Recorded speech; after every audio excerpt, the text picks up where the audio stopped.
everyone. Welcome to the Cyber Wardens Foundations webinar. I'm going to give it a few seconds to make sure everybody is entering the webinar, and we will start without further ado very soon.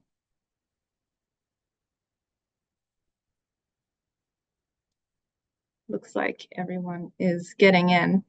So I'm going to start it, and people can keep joining throughout. I'm just very conscious of everybody's time, so I want to make sure that we have enough time at the end as well for questions. So welcome, everyone. My name is Kimberly Roberts-Saleh. I am the head of marketing and communications at Cyber Wardens, and I'm also your Cyber Wardens educator today. So the Cyber Wardens webinar is a webinar that we deliver to get small businesses to be aware of the small business cyber risks that they face as small businesses, and also to help them identify red flags that might mean that they're being targeted. And we give them simple strategies to boost their cyber safety. So this webinar today is a bit different because we are going to take you through the training to help you then train your own small businesses that you've been assigned to as part of the Summer of Cyber program. And then at the end, we'll have a Q&A as well. So we'll go through all the slides, and then if you have any questions at the end, we've got quite a bit of time for you to ask any questions that you feel will help you deliver the program.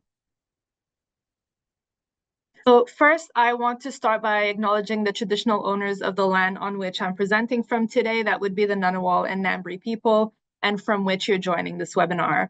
We recognize a continuing connection to lands, waters, and communities, and pay our respect to Aboriginal and Torres Strait Islander cultures and to elders past and present. To give you some context, I'll start by telling you what Cyber Wardens is. So Cyber Wardens is an initiative of COSBOA, which is the Council of Small Business Organizations of Australia, and it's funded by the Australian government. So it's a free program for small businesses to be able to gain the tools that they need to have the basic knowledge that they need online to not become targets of cybercrime. So to help protect their small business from cyber threats. The core of Cyber Wardens is a program that is very accessible to small businesses. People who do the training don't need to have any tech background. There's no tech jargon in the course. It's very simple and it's very actionable. So the tips that they can take from the course are tips that they can implement as soon as they finish the course. And it's really to help demystify cybersecurity for small businesses and to help them implement quick wins in their business to make sure that they stay safe online and that they don't become a victim of cybercrime. On our agenda today, we've got the biggest small business cybersecurity risks. So we're going to be looking at the top 3 cybercrimes that affect small businesses and that target small businesses and what that looks like in a practical way. We're going to be looking at the red flags that small business owners and employees should be aware of to tip them off if they are being the victim of a cybercrime, and what to look out for to make sure that they don't become a victim. We'll have a talk about why cyber safety is a team sport and why it's really important for everyone in a small business to be across cyber safety, and it shouldn't just be the job of one person. And then we'll have a look at the risky habits that we all have online that we need to break to make sure that we become safer online. And then at the end, you'll become a cyber warden, and anyone that you deliver the training to at the end of this webinar will also become a cyber warden. After this webinar, you'll receive your certificate. So you will, by virtue of taking this webinar, you'll basically experience what a small business owner or employee goes through when they do the program. So you'll receive a Cyber Wardens email with your certificate, and then you'll have access to expand your knowledge with Cyber Wardens Level 1, which is something that your small businesses will have access to as well. So you'll be welcome to do the other courses as well online if you want. In fact, you'd be encouraged to do them, so that will help you deliver the training to the small businesses that you've been assigned as part of the Summer of Cyber program. And then you'll become part of the Cyber Wardens community, so you'll receive updates on the latest cybersecurity news and further Cyber Wardens courses that we develop and we launch. To give you a bit of context as to why Cyber Wardens was developed, we surveyed small businesses at the end of 2023 and asked them what they perceive was the biggest threat for their business in the small business landscape overall in Australia. As you can see, energy prices and the cost of staff were the top two issues that small businesses were facing and that they were really worried about. And at a very close third, cybersecurity threats came in. So more than half of small businesses are aware of cybersecurity threats. They perceive it as a threat to their small business, but a lot of them don't really know where to start. So that's where Cyber Wardens came in. And it's really to help deliver those small, quick, easy wins to small businesses to be able to become safer. If you have a look at this list, you can see that a lot of those factors are all factors that are outside of our control as a small business community. We can't control the weather events. We can't control pandemics, workforce shortages, availability of supplies, interest rates. Those are all things that are unfortunately outside of our control. But the one thing that we can control is our resilience to cyber threats. And that's where Cyber Wardens comes in. Before we go any further, I'm going to do a quick quiz, and I would assume by virtue of being students and part of the Summer of Cyber program, you'll smash this quiz, but we've got a few questions that we use as part of the webinar for small businesses just to get them to interact with our content, but also to help them position themselves in terms of their knowledge on cybersecurity. So you'll see the questions pop up on your screen. You can answer them and we'll go through them one by one. There's only 4 of them. So the first question is, how many cyber attacks do you think are reported every day? We've got 38, 121, and 240. So you can answer directly on your screen. We've got the majority of answers are in the 240. I'll give you guys a bit more time to put in your answer.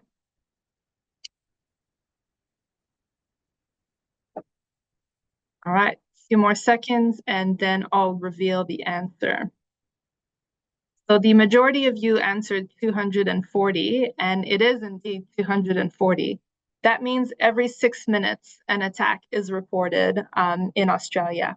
When we think about that, it's really important to remember that that's only really just the tip of the iceberg. When we think of all the cyber attacks that take place, even when you think of some dodgy links that you might receive or dodgy text messages, I don't think everybody all the time reports the cyber attacks that they are a victim of or that they the cyber threats that they receive. So that's really just to highlight that number, 240, is really just the tip of the iceberg. And that's already quite significant in terms of the number of cyber attacks that are reported daily. So it's just to showcase that this is a prevalent problem, and it is quite significant. The next question is, how much cybercrime targets small businesses? So we've got 16%, 43%, or 67%. And again, that will come up on your screen. You can put your answer. At the moment, we are neck and neck between 43% and 67%. I will reveal the answer very soon. I'll just give everyone the chance. And you can answer those questions directly on the poll that comes up. So we are almost 50-50 between 43% and 67%. And indeed, the answer is 43%. Anyone who answered 67%, you're actually on the right track. You are definitely thinking in terms of the fact that this is a problem that affects quite a lot of small businesses. So that would be, even though you got the wrong answer, you're still on the right track in terms of realizing that the problem is quite significant for small businesses. But the main thing that's important to retain here, and the main thing that will be important as well when you talk to your small businesses, is to remember that it's a fallacy that thinking that because you're a small business, you're not attractive to cyber criminals. A lot of small businesses, we found in our research, thought that they were too small to be at all interesting to cyber criminals. They thought that cybercrime only affected the large corporations like Medibank, Optus, all the ones that we see in the media. and they thought that they didn't have anything to offer to cyber criminals. And by thinking that, they didn't really put in place the practices that they needed to stay safe online. So small businesses are actually quite attractive to cyber criminals because of their size, because they don't have necessarily the same infrastructure, IT infrastructure that bigger organizations would have. They're easier to infiltrate because small businesses have fewer staff, sometimes only one person who's a sole trader. That person wears many hats. They're very busy, and their mind is a bit in a lot of different projects. And again, that's another way that cyber criminals can take advantage of the fact that small businesses are busy and don't always pay attention to all the detail, and that's where they can become victims of cybercrime. The next question is, how much does a cyber attack cost on average? So we've got 9,000, 46,000, and 57,000.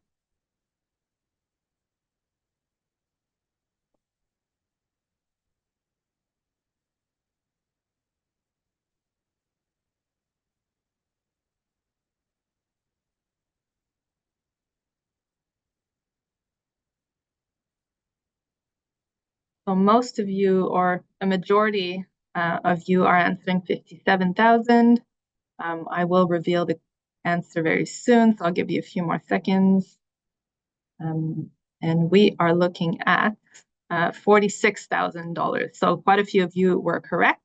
And $46,000 is just the average cost of a cyber attack. So if we think about the fact that this has risen from 9,000 in 2 years, that's 5 times in just 2 years.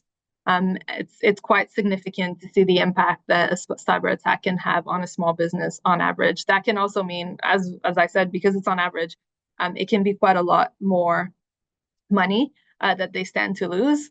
And I don't know about any of you, but for me, $46,000 would be quite significant. And I can think of so many more things that I can do with $46,000 than funneling that money to cyber criminals for malicious reasons.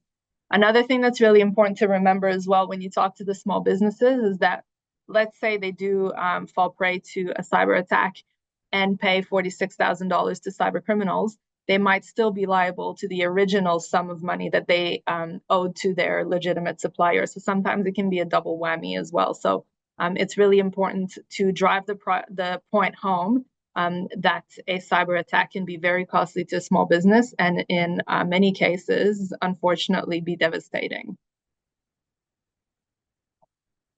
The next question is, how many attacks do you think are caused by human error? So we've got 95, 54, or 23%.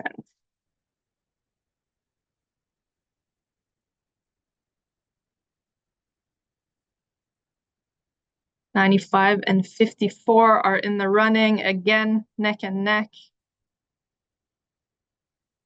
I'll reveal the answer very shortly. If anyone else has any inputs, otherwise I'll reveal the answer. So the answer is 95%. So that's a huge number. We might be tempted to think that because cybersecurity is a tech problem, we might be tempted to think that it's a tech issue as well, that it's the problem of our device, it's a fault of our phone or our computer. But in fact, 95% of cyber attacks are due to human error.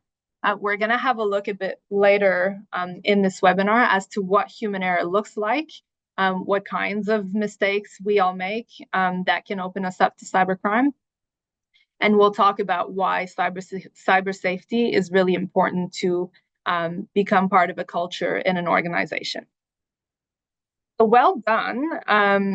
I hope that little quiz was helpful in helping you gauge your level of knowledge. This was only just a bit of fun, of course, so it was just to give you a few stats and to demonstrate how prevalent the problem of cybercrime is in Australia for small businesses.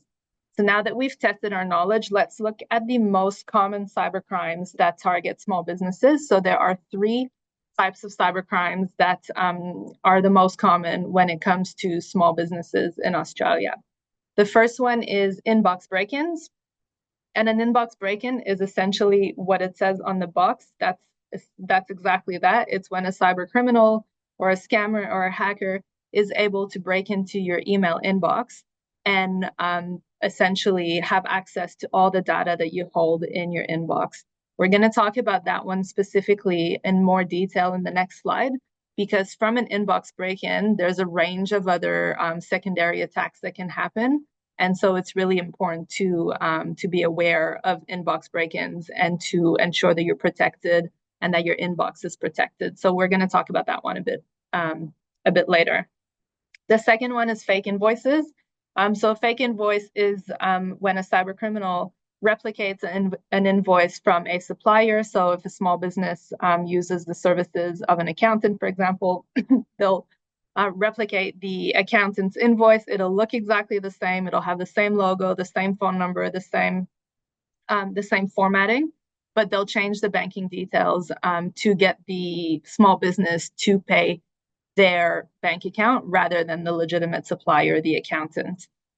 So that's another one that comes from inbox break-ins, and that's why it's really important to make sure that our inbox is protected. So again, we'll have a look at that one in more detail in just a second. But yes, a fake invoice is essentially an invoice that looks and feels like a real invoice, but has just a few different banking details where the money goes to the cyber criminals rather than to the legitimate supplier. Conversely, they can do that with your own invoices or with the small business invoices, replicate the business's invoice and send it to their customers. So not only is the small business facing potentially financial damage if they pay a fake invoice, but they're also facing reputational damage if they send a fake invoice unbeknownst to them. And then the third one is banking burglary, also called online banking fraud. And that is when a cyber criminal is able to access your bank accounts, your online bank accounts. So when you think of everything that you can do when you're in your bank account, you can pay invoices, you can transfer money to different accounts, you can transfer money to people that you know. The cyber criminals are able to do the same thing. So they're able to, once they're into your online banking account, they're able to transfer money to themselves, to set themselves up as a payee in your account and to send themselves money. So it's really important that all our accounts are really well protected, and we'll look at how we do that in just a second. So I mentioned that the email inbox is, it's essentially your treasure trove of information. If you think of your email inbox as your house, that's where all your valuables are stored, and that's where cyber criminals have the most to gain if they're able to access it. So if you think of what you store in there, you might have passwords, you might have employee details, banking details, business data, all this information. If it's stored in your email inbox and cyber criminals are able to access your inbox, they're able to use that information against you. So they can use it by impersonating you. So they can impersonate you to your employees or to your suppliers, asking them to send money or asking them to click on a link. They can search for passwords and logins and use those combinations of passwords and logins on other accounts in the hopes that you've reused your passwords on multiple accounts. They can steal data from your business and they can steal sensitive information. They can send fake invoices to your customers, like I mentioned. So that's a huge risk in terms of reputational damage and not only financial damage. They can send ransomware. So there's a whole range of attacks that they're able to launch once they're in your inbox. And that's why if there's one thing that I want you to take from this webinar, but also when you're delivering the training to your small businesses, if there's one thing that we want the small businesses to action when they finish the training, it's to make sure that they are really well protected with not only a long, strong, and unique password on all their accounts, ideally on their inbox, essentially. And then from the long, strong, and unique passwords, we want to add a layer of protection and set up multi-factor authentication. So I'm sure you're all aware of what that is, but just as a summary, as multi-factor authentication is that second layer of identity verification that you might receive as a text message, for example. It'll be a code that comes in where you have to enter a code once you've logged into an account. It might come in the form of an app. It might come as an email. but it's just that second layer.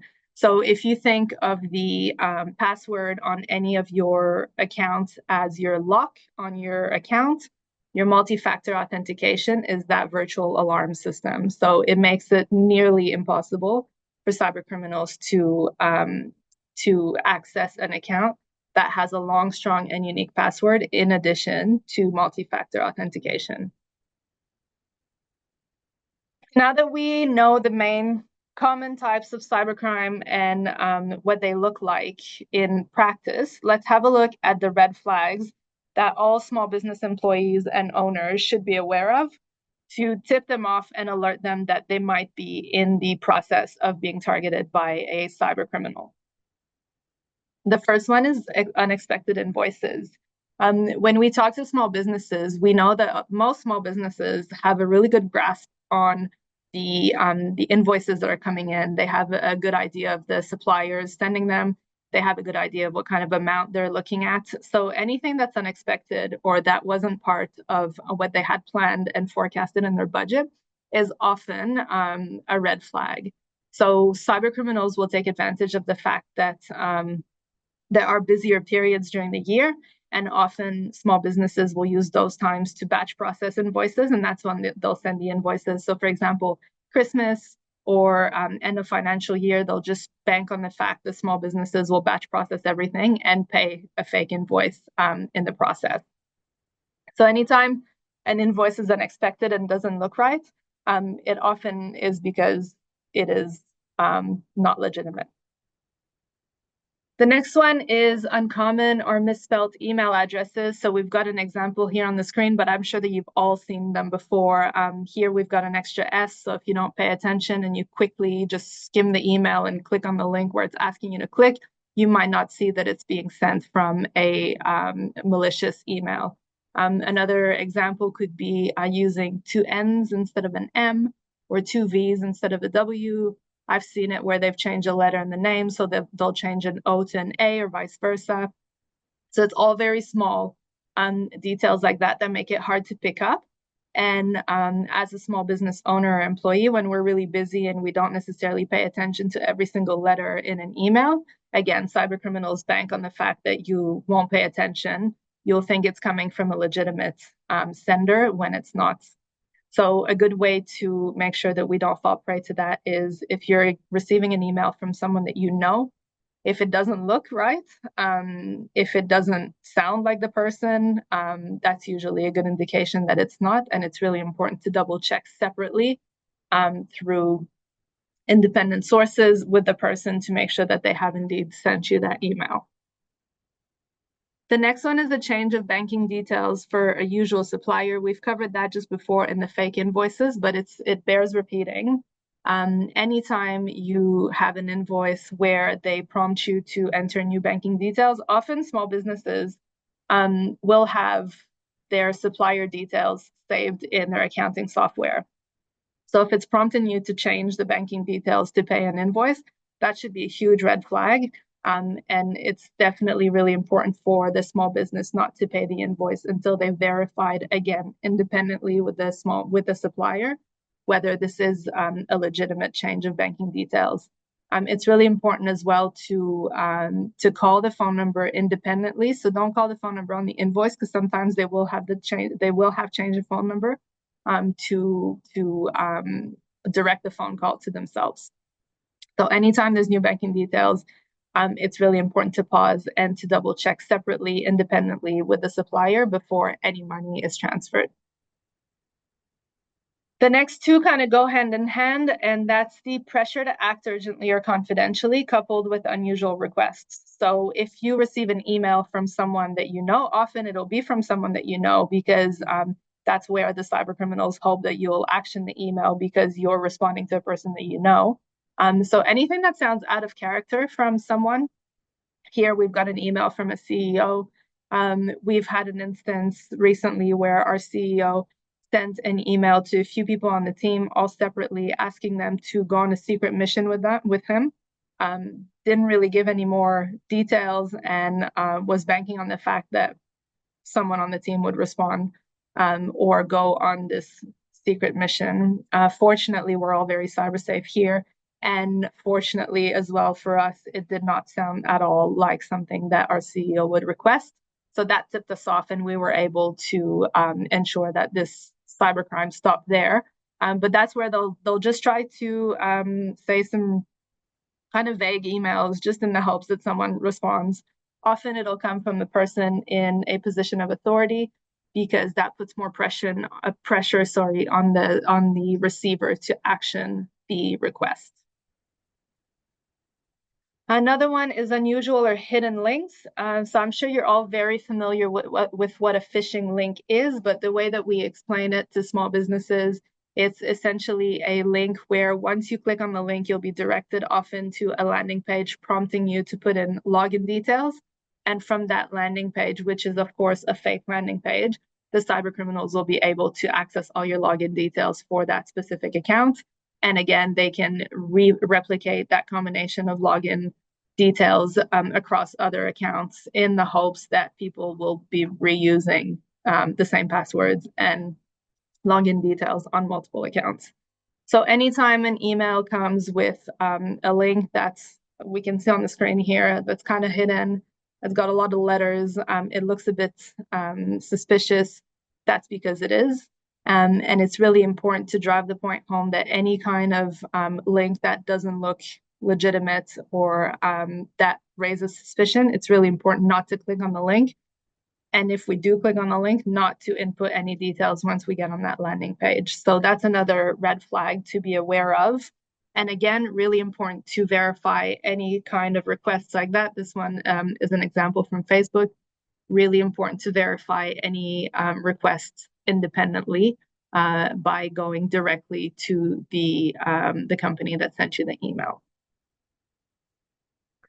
And the last one is suspicious attachments on emails or social media messages. So we all operate online daily. Most small businesses do as well.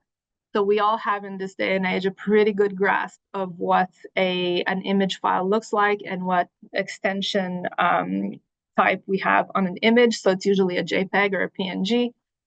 If we're looking at documents, it could be a PDF or Google Doc, so DocX.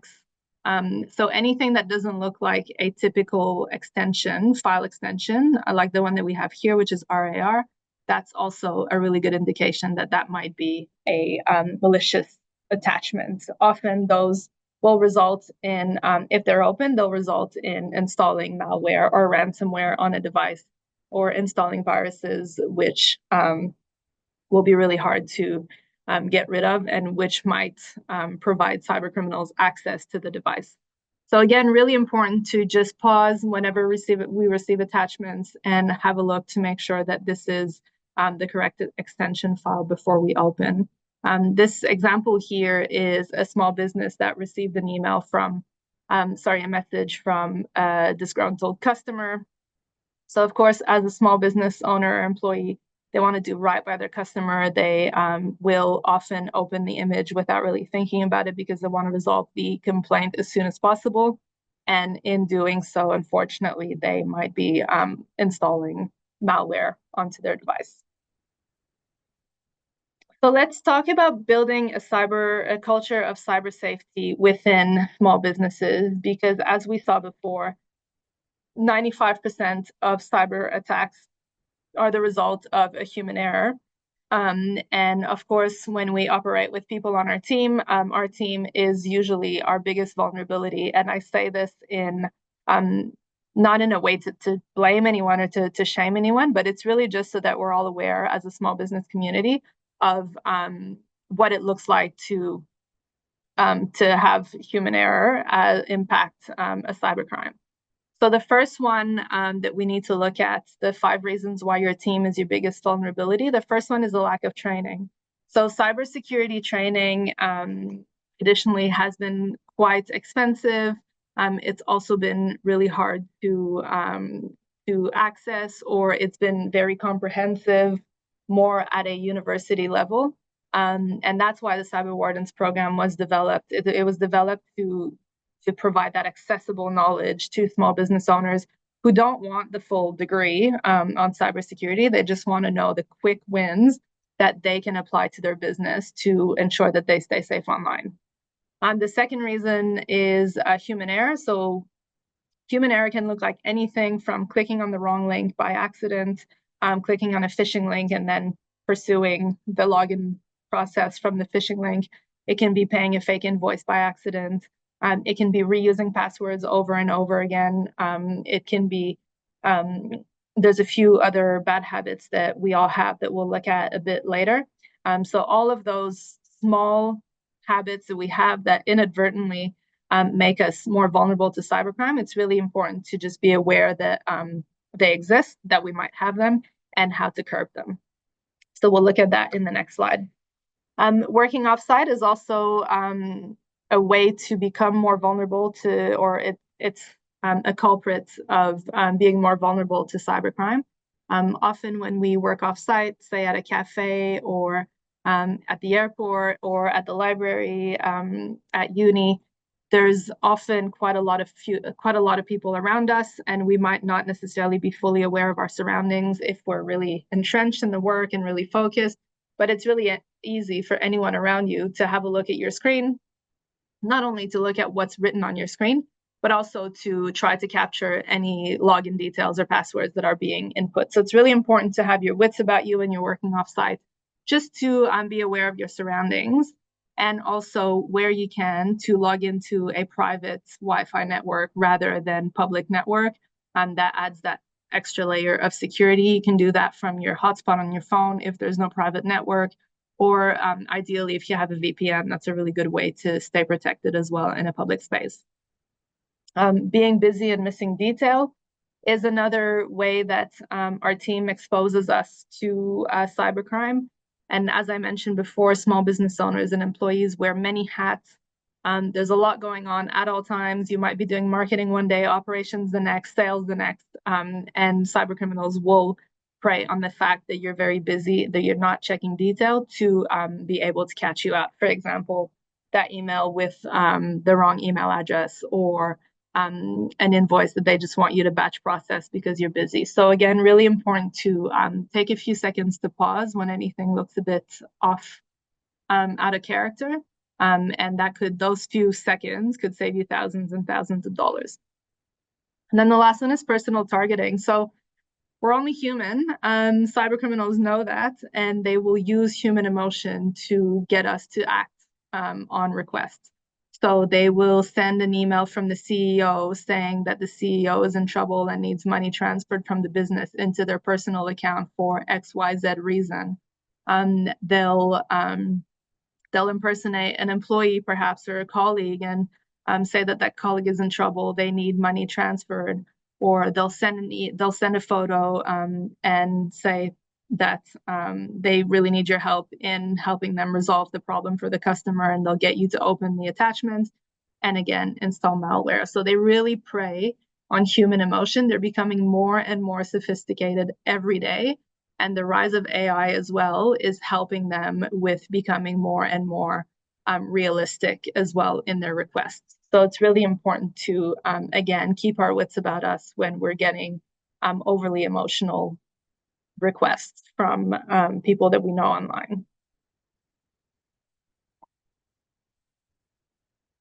So those are just a few examples here of what human error looks like. So failing to spot a scam or phishing attack, not double checking invoice payment, short repeated passwords, and we've got a few more as well on the screen, which I always recommend to people to take a screenshot of the screen, because it's really good summary of all the small habits that we all have online that make us more vulnerable to cybercrime. Some of them we know that we should be better, but we don't, because it's quicker to just keep doing the risky habit.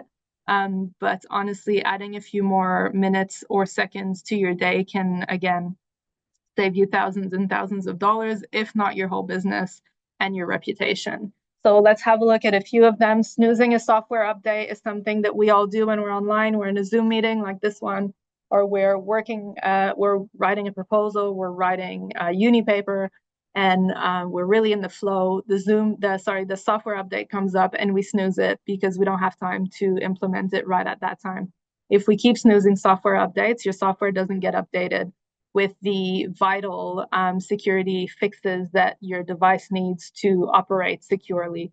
So it's really important to not snooze a software update and to action them when they arise. Again, it can be a few minutes of inconvenience, but it can save thousands and thousands of dollars and of your mental health and well-being as well. Same idea with putting your laptop in sleep mode. So at the end of the day, I know that I'm tempted sometimes when I finish work to just close the laptop and just worry about all the work the next day. But it's really important to make sure that not only do you close your laptop lid, but you turn off your device every day. Again, that will be for your software updates to be implemented while your computer, your laptop is shut down. Paying for one software license and sharing logins. So small businesses, we know that resources are tight, especially these days with the cost of living. We know that anywhere we can save a few dollars is always a win. But in this instance, paying for one software license and just sharing the login across the whole team can be quite dangerous. It can expose multiple people to the program, and it makes it really hard as well to track when a cybercrime happens or when a breach happens. It makes it really hard to track where the source of the breach was. So where possible, buying multiple seats for software is the way to go.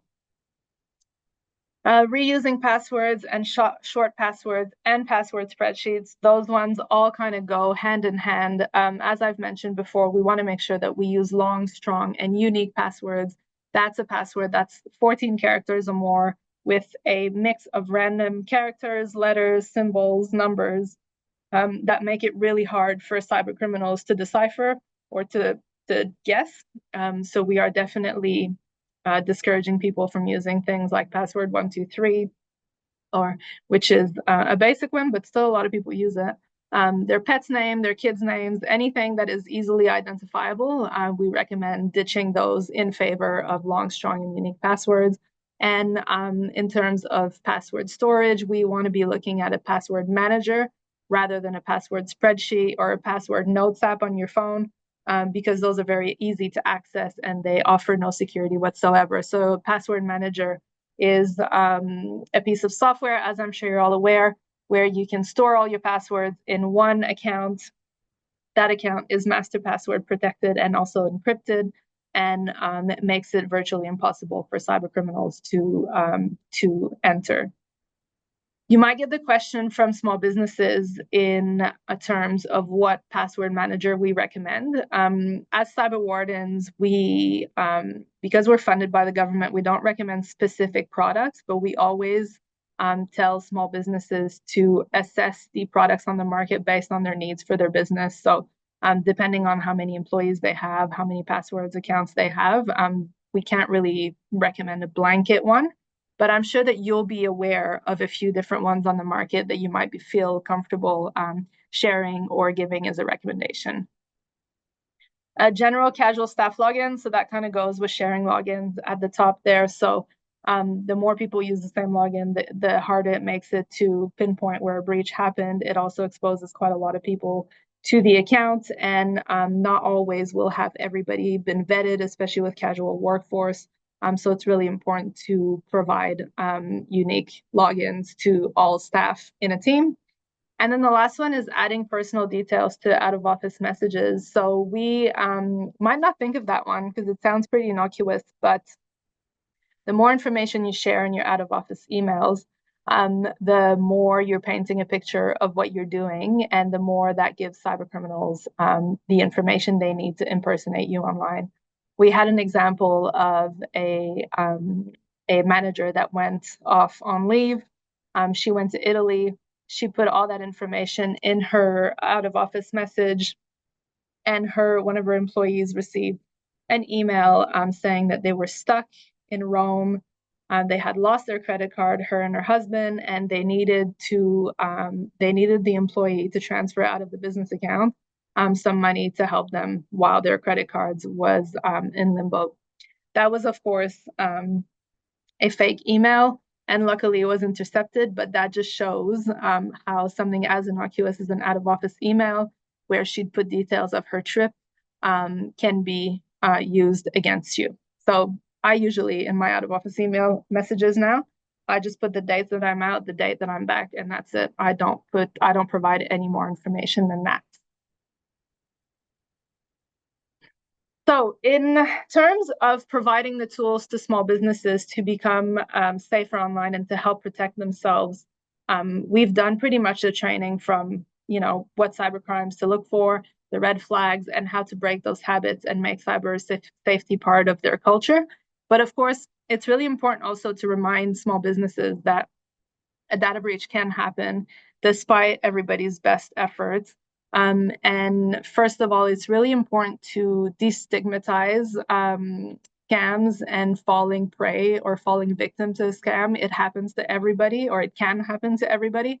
It can happen to very smart people, very successful businesses, and it's really important to destigmatize that side of the equation. But also, we've got resources that small businesses can access to ensure that if they do unfortunately become the victim of a cybercrime, there are resources and organizations, government bodies that they can reach to report the crime and to try and recover any information or any money that was lost. One, of course, if they get an online banking fraud and their online bank account is broken into, they need to contact their bank immediately as well. So that's not on the list because that's separate for all businesses. But contacting your bank when you've been the victim of online banking fraud is very important to make sure that you freeze those accounts and you minimize the damage financially that you might be exposed to. So on that note, I want to congratulate you for becoming a cyber warden, and also not only for becoming a cyber warden, but for helping us train small businesses through the Summer of Cyber program, and for helping small businesses across the country to become more resilient to cyber threats, and to share the word that cyber safety should be a priority for all small businesses. And it's really important for any small business in Australia to have the basics in place to ensure that they can help protect themselves and that their employees are also able to help protect the business. So we've got a range of resources on our website, which you'll have access to, but you'll also have access to a toolkit that we are developing for your cohort at the moment to help you deliver the training to your small businesses. We'll also be doing further webinars and consultation with you, with the Summer of Cyber students, to gain feedback from yourselves on how your training is going with your small businesses. And as I mentioned in the meeting that we had just before Christmas, we'll also be talking to you throughout, consulting with you to get feedback on how we can better deliver the Cyber Wardens course. So we've got the website here where you can access our resources. That's a QR code that you'll be able to share with the small businesses that you work with. You'll be able to use this webinar as well to deliver the program, or you can deliver it face-to-face. So as you know, there's a range of methods where you'll be able to provide the training. But what I want to do for now is I want to open the floor to any questions that you have. I'll stop sharing my screen. And if you have any questions, please pop them in the chat or in the Q&A.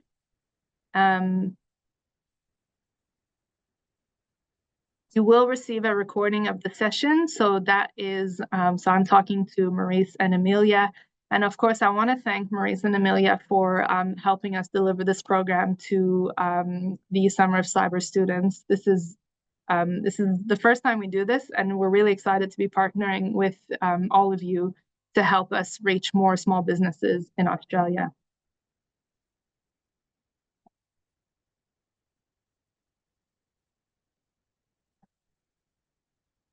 Are we using exact details of this webinar to train partnered SME?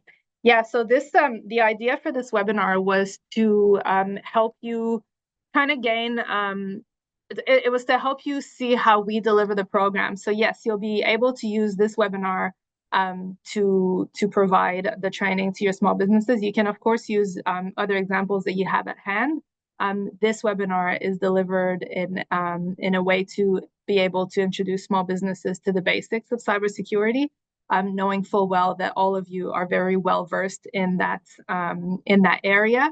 So we know that you'll have quite a lot of knowledge that you'll be able to impart as well on the small businesses that you've learned through your studies as well. But this webinar is the foundations for small businesses to be able to do the course, to get the intro and to get it in a way that's accessible and quite jargon-free.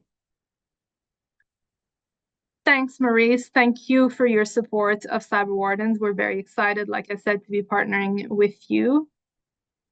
Do we have any other free cybersecurity programs? Yes, absolutely. So in the toolkit that you'll receive, it's called Train the Trainer.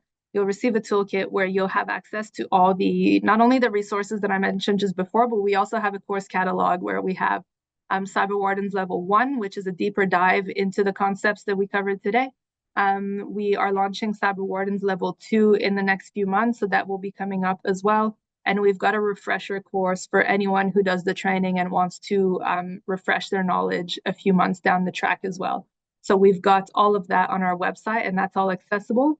By signing up to the session today, you've created your account for Cyber Warden, so you'll be able to go in and have a look at those courses as well.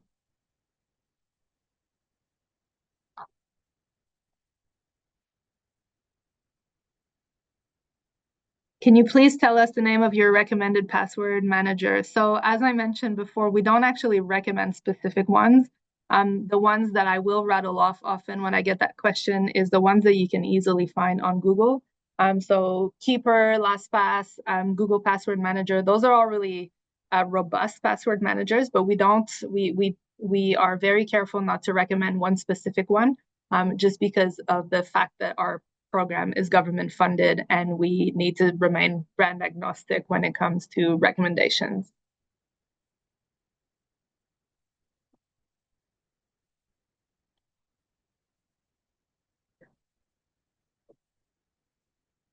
Are there any other questions?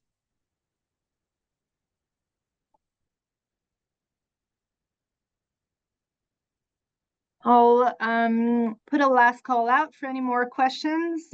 If not, I will let you know that at the end of the session, you'll receive a survey. If you can please just respond to the survey, it should take less than 5 minutes.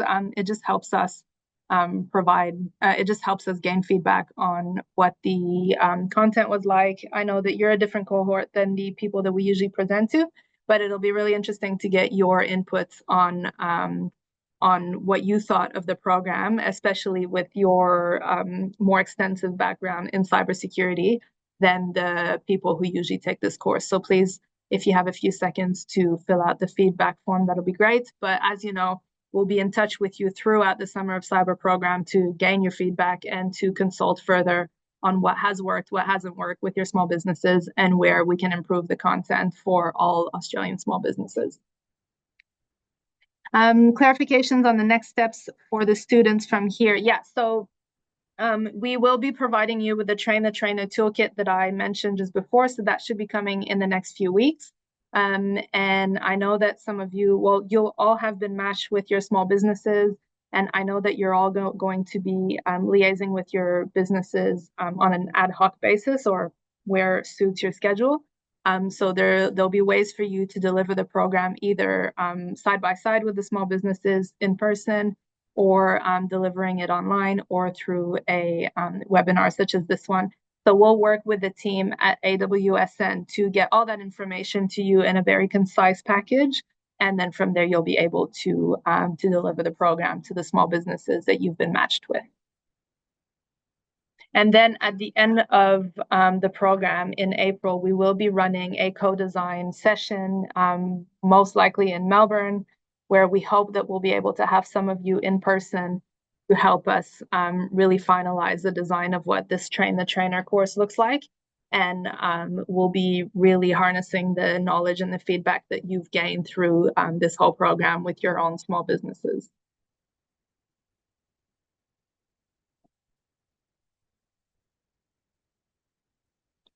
Any more questions? If not, I will end this. Again, thank you so much for your time. I'm really excited. If you have any questions, you can go through your team at AWSN. You've got the email as well, the hello@cyberwardens.com.au email, but you're probably better off going through Maurice and Amelia so that we can get the questions directly and we can help support you as you deliver the Cyber Wardens program to your small businesses. So thanks, everyone. Have a lovely rest of your afternoon, and we'll be in touch soon with more information.